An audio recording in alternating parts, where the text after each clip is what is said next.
আজ আমার মেয়ের বার্থডে, তাই বার্থডের জন্য আমি আমার মেয়ের জন্য কি রান্না করেছি সেগুলো দেখুন। এটা হচ্ছে ছোট চারা পোনা মাছ ভাজা, মূলো ভাজা, আলু ভাজা, আলুর পকোড়ি বেসন দিয়ে গুলে এটা তৈরি করেছি। এগুলো আমার মেয়ে খেতে ভীষণ ভালোবাসে, আলুর পকোড়ি। ফুলকপি ভাজা, বাঁধাকপি তরকারি, চাটনি, কিশমিশ দিয়ে বানিয়েছি খুব সুন্দর করে, মাছের ঝোল, কাতলা মাছের ঝোল আর মুগের ডাল। এই যে আমার বাবুর আজকে জন্মদিন, আমি নিজের হাতে আজকে আমার বাবুকে খাইয়ে দেব। টুকরো লেবু দিয়েছি আমি।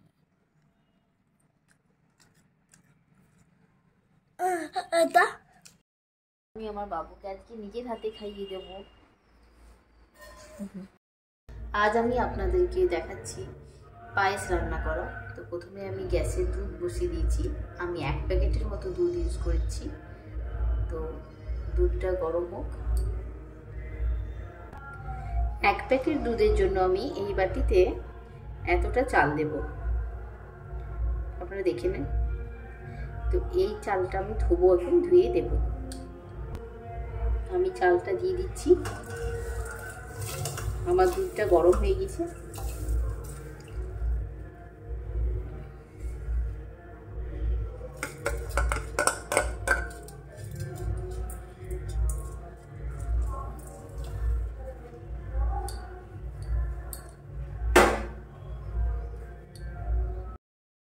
মাঝে মাঝে এভাবে ডাবুতে করে নাড়াবেন, তাছাড়া পায়েসটা নিচে ধরে যেতে পারে।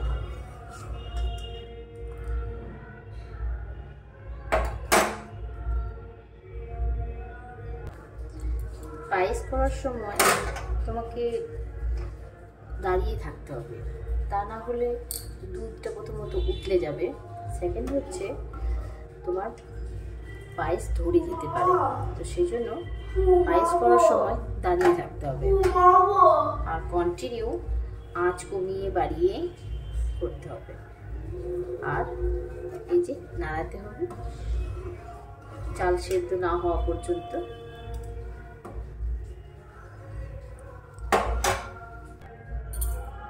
আমি কিশমিশগুলোকে জলে ভিজিয়ে রেখেছিলাম, ওইগুলো আমি এবারে এমনি জল থেকে তুলে নেব।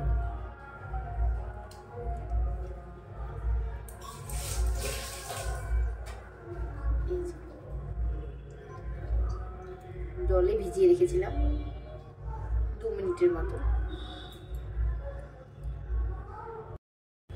আমার পায়েসে চালগুলো অর্ধেক সেদ্ধ হয়ে গেছে, অর্ধেকের থেকে একটু বেশি। এই অবস্থায় আমি দিয়ে দেবো গ্রেট করা খোয়া ক্ষীর, খোয়া এটা দিয়ে দিলাম। এটা 50 গ্রামের মতো দিয়েছি। আর দিয়ে দেব কিশমিশ,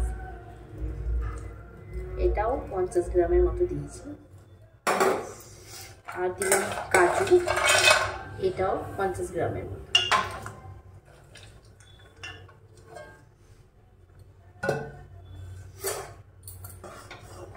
এটা একটু নাড়িয়ে নেব।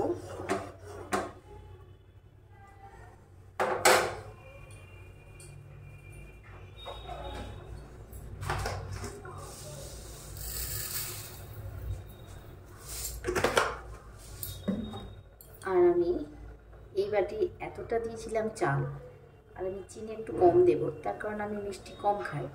আপনারা যদি মিষ্টি বেশি খান তাহলে একটু বেশিই দেবেন। চিনি দিয়ে দিলাম।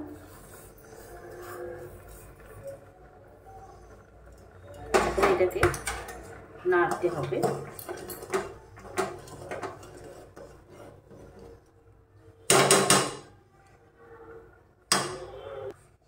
আমি আর একটু খোয়া দিচ্ছি, কারণ আমার মনে হচ্ছে কম লাগছে। তো মানে আমি 100 গ্রামের মতো খোয়া দিয়ে দিলাম।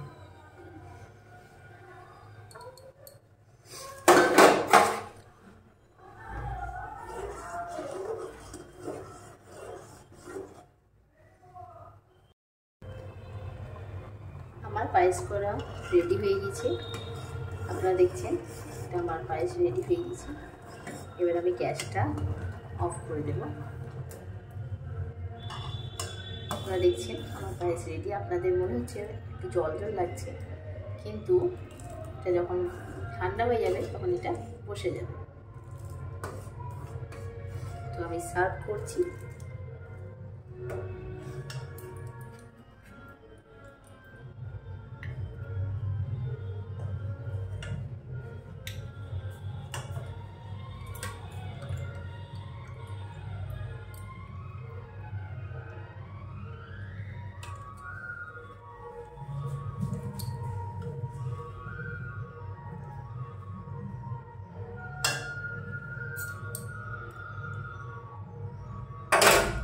দেখুন